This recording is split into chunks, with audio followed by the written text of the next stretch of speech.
Assalamualaikum warahmatullahi wabarakatuh. Bravo, Bawi Karsu. Salam sejahtera untuk kita semua anak-anakku. Pada pertemuan kali ini Pak Awan akan membahas persiapan PAS penilaian akhir semester 1 Fisika. Ini judulnya PAS Fisika Siapa Takut. Ini akan membahas tentang PAS Fisika kelas 10 semester 1 ya 2021. Tentunya pembahasan ini akan disesuaikan dengan kisi-kisi yang telah disebarkan oleh Bapak Ibu guru. Oke. Materi untuk fisika semester 1 ini, yang pertama adalah hakikat ilmu fisika, kemudian yang kedua besaran satuan dan pengukuran, kemudian vektor, kemudian kinematika gerak lurus, kemudian gerak parabola dan gerak melingkar. Sebenarnya untuk program 5 semester masih ada 1 KD lagi, yaitu tentang dinamika gerak lurus. Namun untuk kali ini memang keadaan dan situasi, maka untuk semester 1 ini hanya 6 KD. Mungkin untuk KD berikutnya akan ditambah atau penggemukan di semester 2, sehingga nanti tetap program 5 semester. Oke, yang pertama adalah soal pertama tentang hakikat ilmu fisika, yaitu cabang ilmu fisika. Kalian bisa searching di Google atau di buku-buku yang lain, Anda bisa banyak ya. Misalkan mekanika merupakan cabang ilmu fisika tentang gerak, tentang mekanika. Fisika kuantum tentang atom. Elektronika tentang aliran elektron dalam suatu alat, komputer dan peralatan elektronik. Termodinamika mengenai energi panas atau perpindahan suhu, ini juga termasuk teori kinetika. Astronomi tentang perbintangan, mengenai benda-benda yang ada di luar angkasa. Fisika medis, ini tentang kedokteran. Biomekanika tentang gaya hukum fluida di tubuh manusia. Dan biooptik tentang penggunaan di berbagai alat optik. Biolistrik tentang sel listrik pada sel-sel dalam tubuh. Optik geometris tentang cahaya dan berbagai alat tentang penglihatan manusia ya, yang nomor 1. Nomor 2 tentang metode ilmiah. Langkah-langkahnya kalian harus betul-betul dipahami, karena tugas pertama kalian membuat sebuah karya dengan menggunakan metode ilmiah. Yang pertama adalah merumuskan masalah. Jadi yang pertama merumuskan masalah. Setelah merumuskan masalah, menyusun kerangka berpikir ya. Kemudian menyusun hipotesis.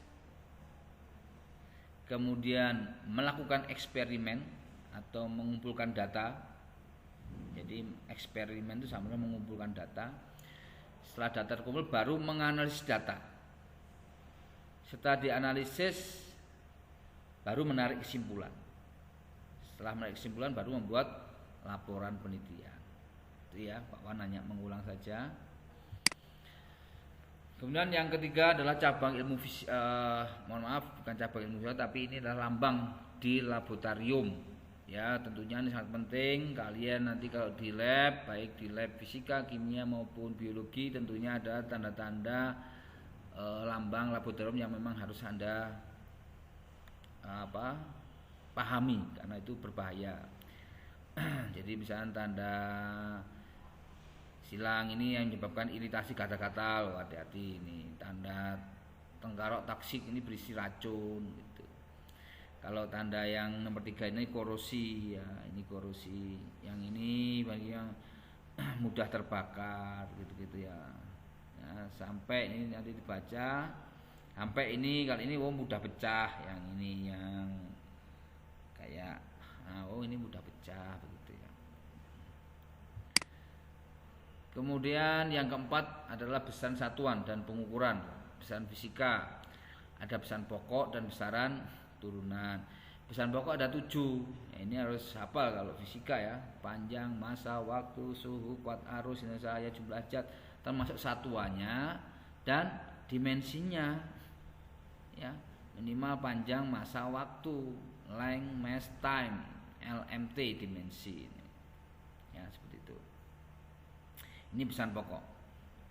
Kemudian besaran turunan dan dimensinya. Jadi besaran turunan itu besaran yang dibentuk oleh besaran pokok. Contoh luas ini dibentuk oleh besaran pokok panjang dan panjang. Volume 3 besaran panjang. Kecepatan panjang dan waktu. Percepatan panjang, waktu-waktu. Ya, khususnya ya, kalau gaya ini massa, panjang dan waktu-waktu. Ya, ini seperti ini. Nah, ini bisa dipahami sehingga nanti satuannya bisa hafal, kemudian bisa dimensinya. Ya, dimensinya harus paham. Jadi kilogram mass, meter length, second time itu aja. MLT ya, mass length time. Nanti tinggal pangkatnya berapa bisa diatur. Oke, kemudian untuk pengukuran, jadi gambar di bawah ini menunjukkan pengukuran balok, lebar balok dengan jangka sorong dengan ketelitian 0,01 cm. Lebar baloknya berapa? Kalau di sini kalau Anda lihat di sini adalah 4 berapa? 4,1234. Oh, 4,4 sisa, nggak sampai 4,5 ya. Ini 4,5 kurang. Jadi ini nilainya antara 4,4 sampai 4,5. Nah, sekarang komanya berapa? Kita lihat yang berimpit. Yang berimpit ternyata 7, berarti 4,47 cm atau 44,7 mm ya, tergantung satuannya apa. Ini ya caranya membaca begitu ya. Caranya membaca gitu.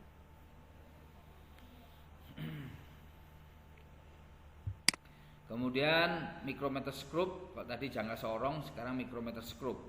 Nah, contoh ini ketebalan suatu benda menggunakan mikrometer skrup dengan NEC 0,01. Nah, penulisannya hasil ukur plus minus setengah NEC kalau ini diukur satu kali ya, pengukuran tunggal. Contoh ini adalah skala utamanya ya, 0, setengah, 1, 1,5, 2, 2,5, 3, 3,5, 4, 4,5, 5, 5,5, 6. 6 kurang dari 6,5 karena yang setengahnya nggak kelihatan, berarti 6 antara 6 dan 6,5, berarti lebih dari 6 dan kurang dari 6,5. Nah, kita dilihat ininya 21, 20, 21 berarti 6,21 ya, jadi 6,21 mm. Plus minus setengah NST. Kalau NST nya 0,05 maka setengahnya menjadi 0,005, setengahnya 0,01. Nah, ini kalau pengukuran tunggal. Berarti 6,21 mm plus minus 0,005 mm. Ini dalam penulisannya. Yang ketujuh, tentang angka penting. Sebuah lingkaran memiliki jari-jari 6,03. Bila pi-nya 3141, maka luas lingkaran tersebut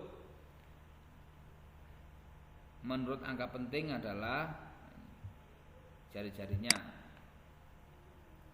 Ingat, bila angka penting dibagi atau dikalikan, maka jumlah angka penting dari hasil operasi pembagian atau peran tersebut paling banyak sama dengan jumlah angka penting yang terkecil dari bilangan yang dioperasikan. Ya, diambil yang menjadi contohnya nih, 3,22 3 angka penting, 2,1 2 angka penting, maka jawabannya adalah 2 angka penting karena ini jawabannya gini. Kalau dijumlahkan 6762 maka ditulis 6,8. Itu 2 angka penting. Nah, untuk luas lingkaran adalah pi r kuadrat. Maka kita cari dulu R-nya. 6,03 kali 6,03 R kuadratnya. Berarti ini 3 angka penting, 3 angka penting. Maka jawabannya 3 angka penting. 36,3609. Maka dibulatkan 9, dibulatkan 1, 1, 6, 6, 4. Berarti 36,4 untuk harga R kuadrat. Kemudian dikalikan dengan 3,15 ya, 314 ini 1 2 3 4 4 angka penting, ini 3 angka penting, maka jawabannya 3 angka penting. Ya, dikalikan 114 3324. Dibulatkan 4 jadi 2 2 3 3 dibulatkan ke bawah menjadi 114. Ini 3 angka penting. Jadi itu kalau mencari angka penting seperti itu. Ya. 3 angka penting.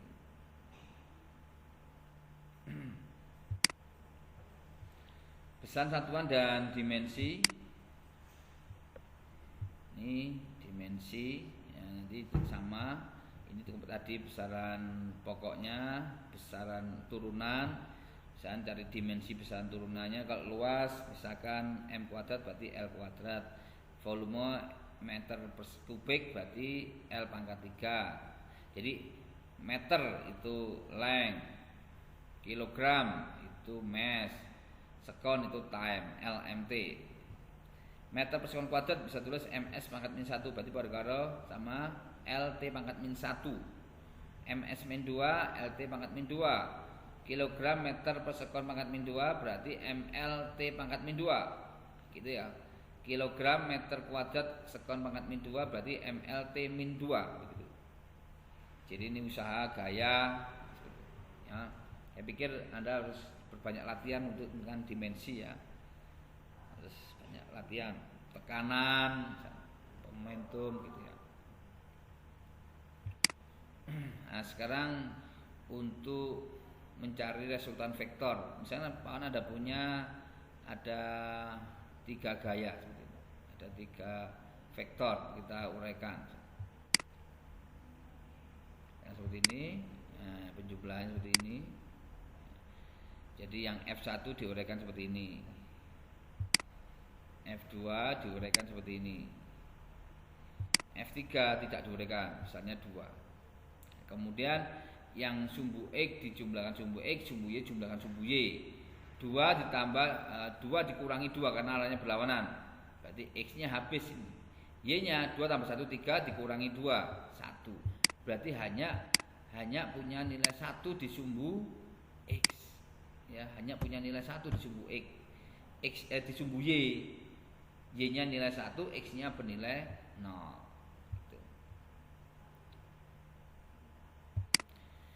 Nah, contoh resultan menggunakan Pitagoras. Ini 80 60. Ini mesti tegak lurus ya. Ini sumbu X-nya 60, sumbu Y-nya 80, mesti tegak lurus. Nah, pasti 100.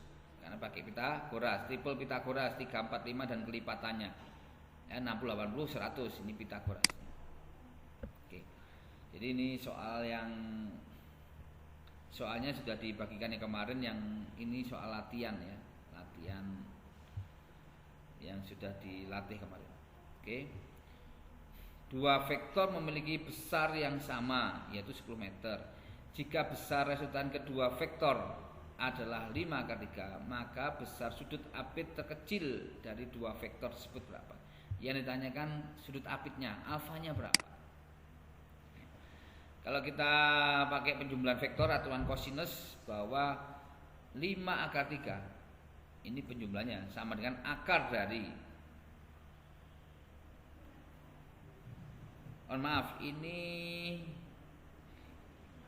ini saya ganti 10 ya. Ini 10-nya ganti 5 ya ini. 10-nya ganti 5 ya. Mohon maaf, soalnya ada ini. Saya ubah ya, yang 10 meter ini saya ganti 5 ya. Saya ganti 5 menjadi 5/3 sama dengan 5 kuadrat ditambah 5 kuadrat ditambah 2 kali 5 kali 5 cos alfa. Nah, kemudian dikuadratkan, sebelah kanan juga dikuadratkan. Dikuadratkan 25, ini 3 itu 75. Ini 25 tambah 25 50. Ini 2 kali 5 kali 5 50 cos alfa. Berarti 75 kurang 50 25 dibagi 50 setengah. Cos sama dengan setengah itu berapa? 60 derajat, berarti alfanya ketemu 60 derajat. Jadi sekali lagi yang soal 10 meter saya ganti dengan 5 meter ya. Oke, sampai sini nomor 11. Oke, selanjutnya kemudian konsep resultan vektor. 3 buah vektor F1 F2 3 ditangkap di O. Gambar resultan vektor pada sumbu X dan Y berturut-turut berapa? Ini diuraikan. Nah, seperti ini. Kita gambarkan sumbunya X dan Y ya. Nah, yang 2/3 sudah tepat di X, 2 ini tepat di Y, dan 12 Newton ini berada di antara X dan Y. Maka ini harus diuraikan dulu. 12 Newton harus diuraikan dulu. Diuraikan dulu menjadi 12 cos 30 6 akar 3. Kemudian 12 sin 30 6. Berarti sekarang ada 4 nilai. 6 sumbu Y positif, 2 sumbu Y negatif, 6 akar 3 sumbu X negatif, dan 2 akar 3 sumbu X positif. Ya, kalau diuraikan seperti ini. 6 akar 3 dikurangi 2 akar 3 menjadi 4 akar 3. 6 dikurangi 2 jadi 4. Gitu ya. Nah, ini yang nilai X-nya 4 akar 3. Ini yang resultan Y-nya adalah 4. Ini pertanyaannya. Berarti yang Y adalah 4, X-nya adalah 4 akar 3. Yang nomor 12. Oke. Gampang kan? Tinggal tambah-tambahan aja ya. Kemudian sekarang kecepatan rata-rata. Seorang bergerak lurus ke arah utara sejauh 4 km selama 2 jam dan kemudian ke arah timur sejauh 3 km dalam waktu setengah jam. Kelajuan rata-rata, tanyakan kelajuan dan kecepatan rata-rata. Nah, berarti tanyakan double, kelajuan dan kecepatan rata-rata. Kita coba kita analisis. Yang ke utaranya 4 km, ke timurnya 3 km ya. Ini kalau pakai arah peta angin begitu. Nah, ini timur, ini utara. Oke. Kemudian bisa mencari laju rata. Kalau laju adalah jarak per waktu. Jaraknya tinggal nambahkan 4 tambah 3 karena jarak itu adalah panjang lintasan. Berarti 4 ditambah 3 yaitu 7. Delta T-nya 2 jam ditambah setengah. Berarti 2 setengah. 7 dikurangi dibagi 2 setengah yaitu 2,8 km per jam. Ini laju rata-ratanya. Kalau kecepatan ratanya, maka Anda mencari perpindahannya. Perpindahannya lah 34, Pitagorasnya 34 karena perpindahannya pakai resultan vektor. Berarti 3 sama 4 berarti 5, perpindahannya 5 per 2 setengah sama dengan 2 km per jam. Ini bedanya antara laju rata-rata dan kecepatan rata-rata. Ya, semoga memahami. Kemudian memahami grafik pertahanan. Grafik kecepatan dan V terhadap T. Berikut ini menginformasikan gerak benda, jarak yang tempuh benda selama 4 detik terakhir. Kalau 4 detik terakhir ini kan 0 sampai 10 ya, berarti 10 sampai 6 sini. Berarti 6, 7, 8, 9, 10. Berarti mulai dari detik ke 6 ke 10 ya. Ini berarti 4 detik terakhir. Maka mencari luasannya ini. Luasnya inilah luas trapesium ya, luas trapesium. Berarti luasnya 69 adalah 3, ini 3 ditambah 4 dibagi 2 kali tingginya adalah 20. Ya, tingginya 20. Berarti 20 bagi 2 10, 3 tambah 4 7, 7 kali 10 70 meter. Ini jarak yang ditempuh itu 70 meter. Oke, anak-anakku, nomor 14 aman. 15. Sapri mengendarai motor dengan kecepatan 100 km per jam. Nah, ini harus diganti meter per sekon karena satuannya harus MKS ya. Tiba-tiba melihat seekor kucing di tengah jalan dengan pada jarak 500 meter di depannya. Jika motor direm dengan perlambatan maksimum 1,25 meter per sekon kuadrat, bagaimanakah nasib kucing ini? Maksudnya tertabrak atau tidak? Kita lihat ya. V0 itu 108 km per jam diubah menjadi meter per sekon menjadi 30 meter per sekon. Ya, kita masukkan sini. Kalau dia direm sampai berhenti berarti V akhirnya 0. Jadi pakai V kuadrat sama dengan V0 kuadrat min 2AS karena di perlambatan berarti minus. V0 kuadrat sama 30 kuadrat min 2 kali A-nya 1,25 kali S. Maka S-nya adalah 900 dibagi 2,5 ketemu 360. Padahal jaraknya kucing tadi 500 meter. Berarti artinya bahwa mobil berhenti di depan kucing. Jadi kucing tidak tertabrak. Ya, karena mobilnya hanya menempuh 360 meter padahal kucing itu berjarak 500 meter di depan mobil. motor. Nah, jadi ini kucingnya masih selamat. Oke. Yang nomor 15. Yang nomor 16. Sebuah mobil dikendarai selama 20 sekon dengan percepatan 4 meter sekon kuadrat dari keadaan diam, jadi mula-mula diam. Kemudian mobil diperlambat dengan perlambatan 2 meter per sekon kuadrat sampai berhenti. Berarti ini ada dua peristiwa ya. Dari diam selama 20 detik dipercepat 4 meter per sekon kuadrat. Kemudian setelah itu diperlambat 2 meter per sekon sampai berhenti. Berarti ada dua fase. Jarak total yang tempuh mobil berapa? Coba lihat. Yang pertama kita cari dulu V-nya. Kecepatan kan dari diam berarti V0-nya 0. V0 plus AT. A-nya 4 kali 20. Berarti kecepatan pertama 20 detik pertama adalah 80 meter per sekon. Ya, dari 20 detik pertama. Kemudian kita cari jaraknya. Jaraknya adalah setengah AT kuadrat karena V0-nya 0. Harusnya kan V0T plus setengah AT kuadrat karena V0-nya 0 menjadi setengah AT kuadrat. Setengah kali A yaitu 4 T kuadrat 20 kuadrat. Berarti setengah kali 4 2 kali 400 berarti 800 meter. Ini jarak yang ditempuh yang pertama. Yang pertama ya. Nah, dari diam sampai 20 detik. Nah, jaraknya sekian. Kemudian peristiwa yang kedua yaitu mobil diperlambat. Berarti 80 meter per sekon jadi kecepatan awalnya. Ya, kecepatan awal kemudian direm sampai berhenti. Oke. Ini pakai ini yang kedua karena ini diperlambat berarti minus. Ya, minus. Oke.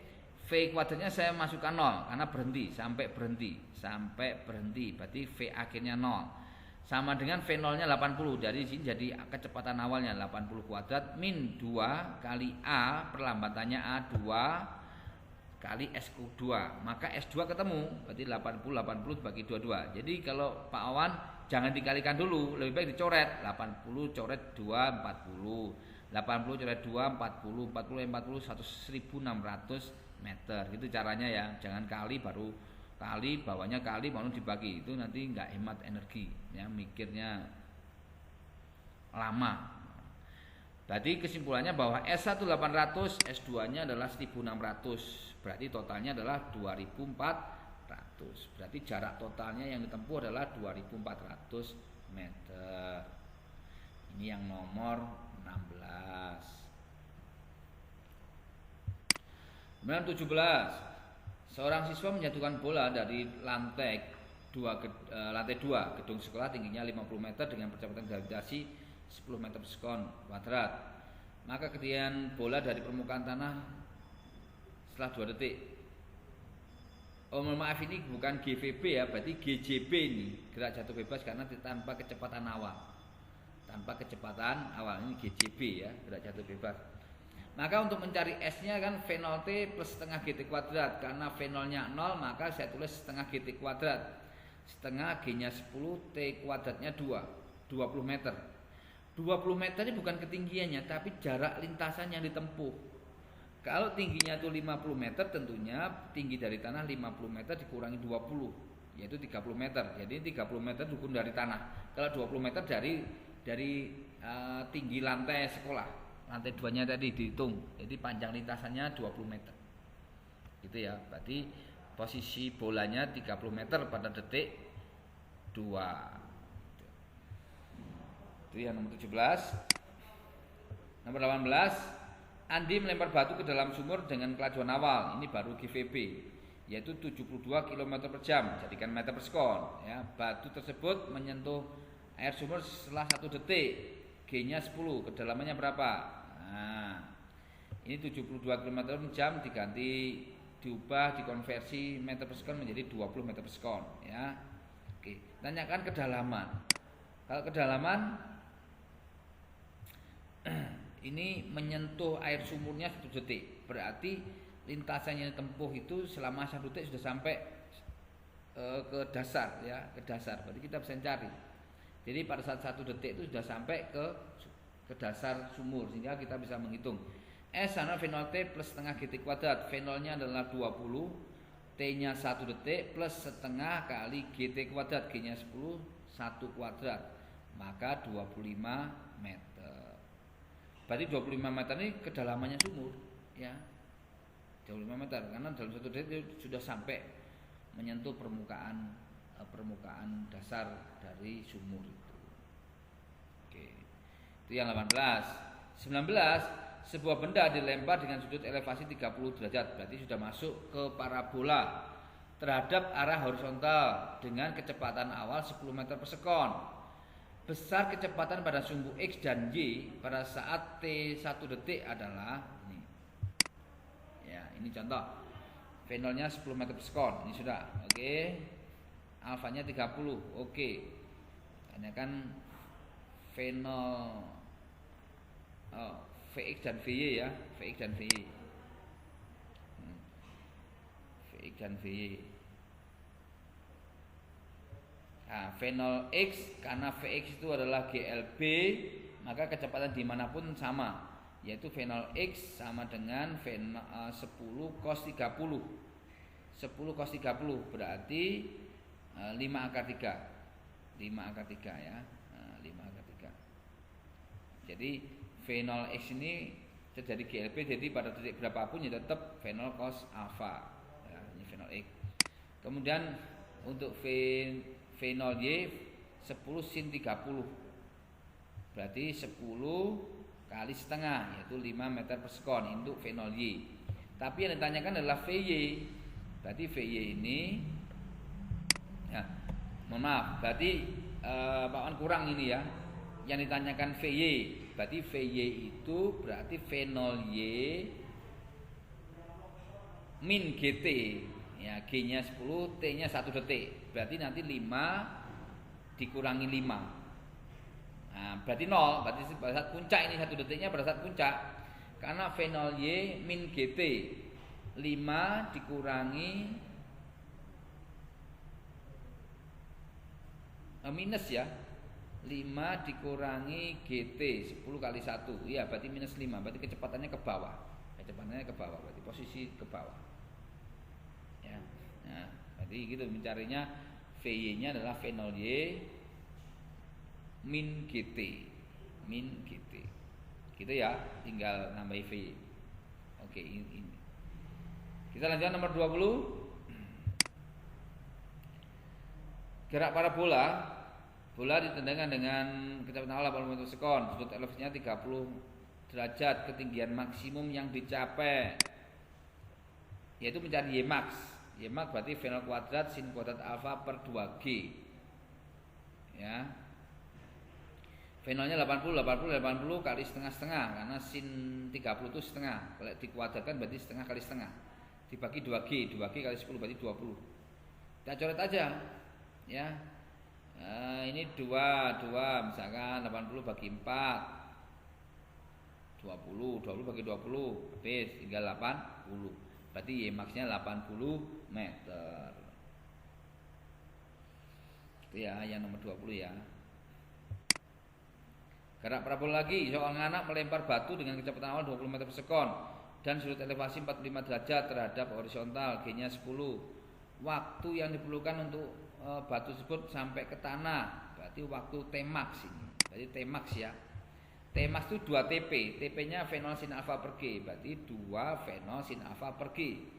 2 kali V0-nya 20 sin 45 per 10. Ya, sin 45 itu setengah K2 ya.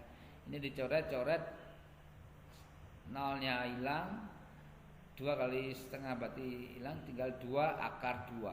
Ya, 2 akar 2 sekon. Itu T-max-nya. 2 akar 2 sekon. Oke. Kemudian selanjutnya nomor 22, sebuah peluru ditembakkan dengan kecepatan awal V0 30I dan 60J. Berarti V0X-nya 30 meter per sekon dan V0Y-nya 60 meter per sekon. Dan percepatan gravitasi 10. Waktu yang diperlukan peluru untuk mencapai titik tertinggi. Berarti cari TP, ya, TP. TP kan V0 sin alfa per G atau V0Y. Ya, V0Y per G. Ya, V0 sin alfa per G itu V0Y. Nah, berarti V0 sin alfa, V0Y. V0Y-nya berapa? 60. G-nya berapa? 10. TP-nya berapa? 6. Nah, langsung ketemu. Berarti T puncaknya berarti ketemu 6 meter per sekon. ya, fenol sin alfa per fenol cos alfa. Nah, fenolnya coret, sin per cos adalah tangen. Berarti tangen itu 60 per 30, yaitu 2. Tangen alfa sama 2. Alfanya berapa? 63. Ini seandainya ditanyakan alfa ya, tapi ini hanya ditanyakan waktu sampai titik tertinggi, berarti hanya T puncak yang ditanyakan. Ya, yang ditanyakan hanya T puncak. Ya, jadi nggak perlu alfa. Ini alfa seandainya ditanyakan alfa. Gitu ya. Nomor 23. Air dalam tandon setinggi 320 cm berada 45 meter di atas permukaan tanah. Dasar tandon tersebut bocor sehingga air mancar keluar dari peti gambar. Jika air jatuh pada permukaan tanah pada jarak X dan nilai G 10 meter per sekon, maka nilai X-nya berapa?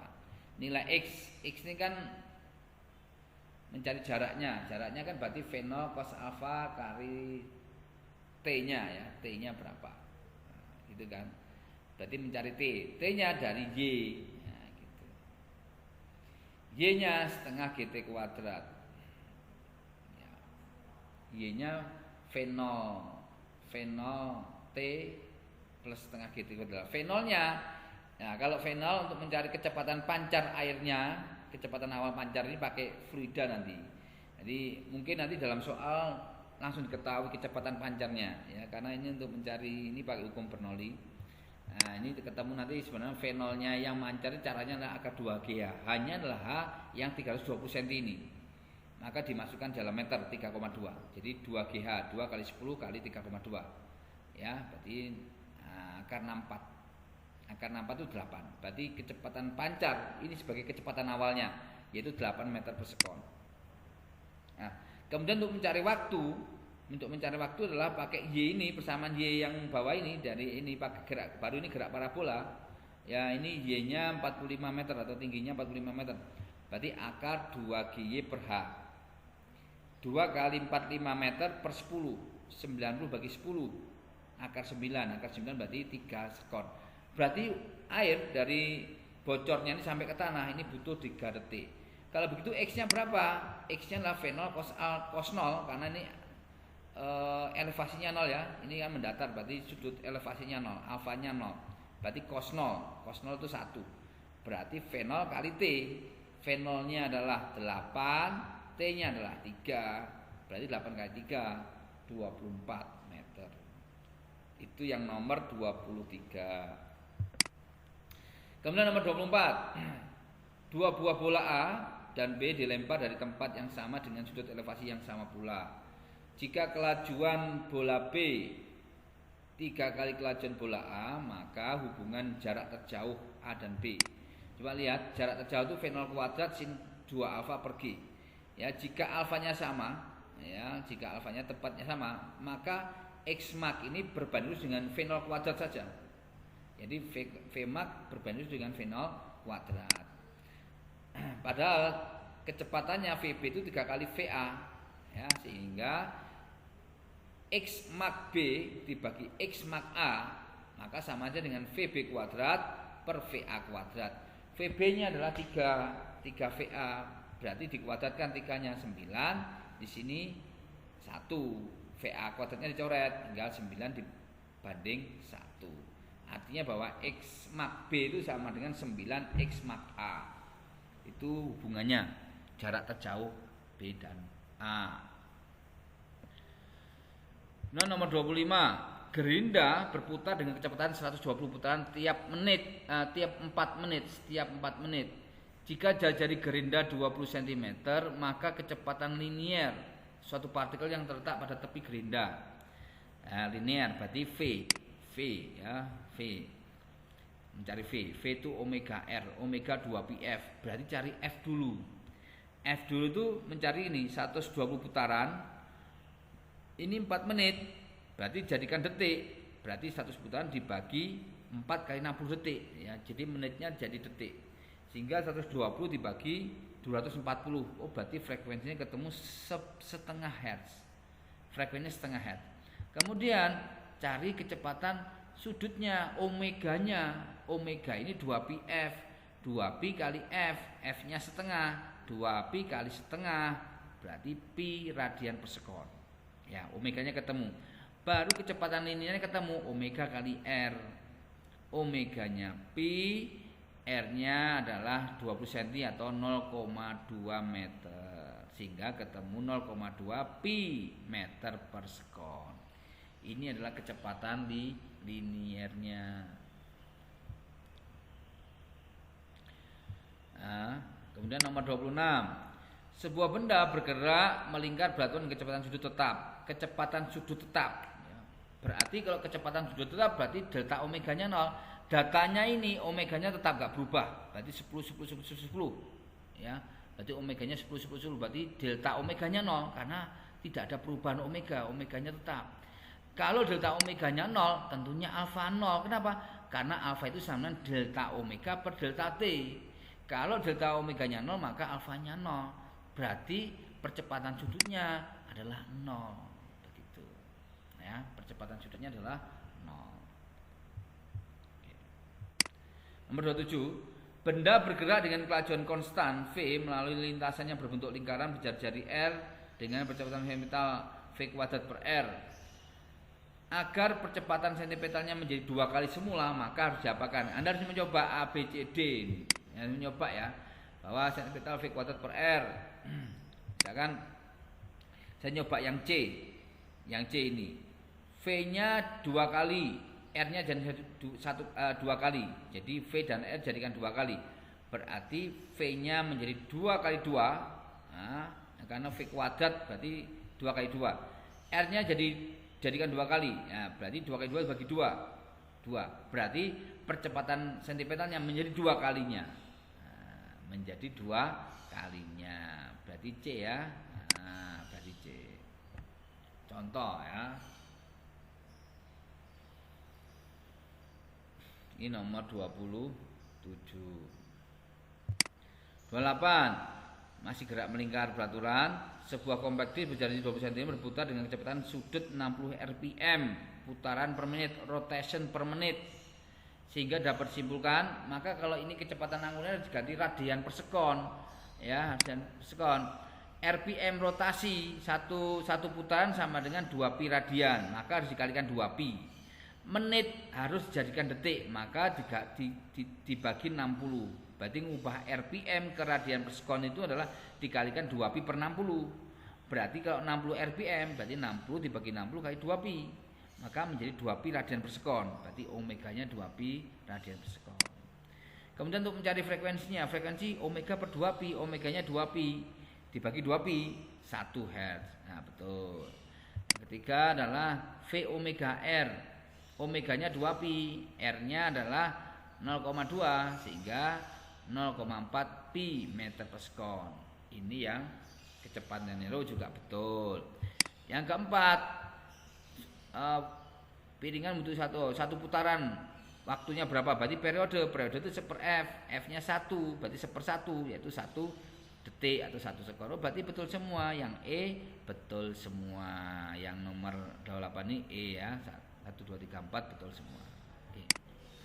Yang 29, dua roda A dan B masing-masing berjari-jari RA 100 cm dan RB 50 cm saling bersinggungan luar ya, saling bersinggungan luar. Ingat, jika roda A berputar dengan kecepatan 10 merat per sekon, maka perbandingan kelajuan linier roda A dan B.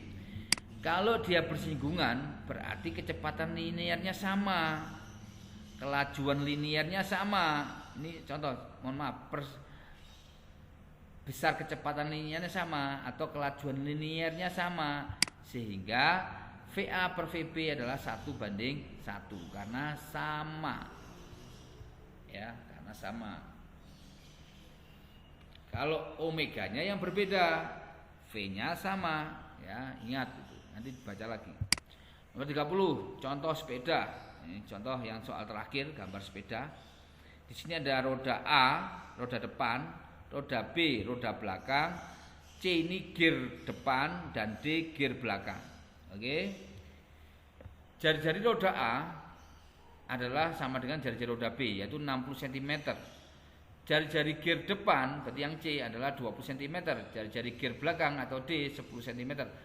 Jika kecepatan linear G, kecepatan linearnya C itu 2 meter per sekon, maka jarak yang tempuh sepeda selama 1 jam. Oke, Kita cari dulu dari persamaan C dan D, karena yang ketahui linearnya C, yang ketahui 2 meter per sekon adalah C, maka hubungan cari C sama D.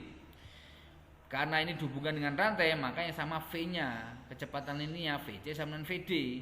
VC-nya adalah 2 sama dengan VD, VD omega D kali R.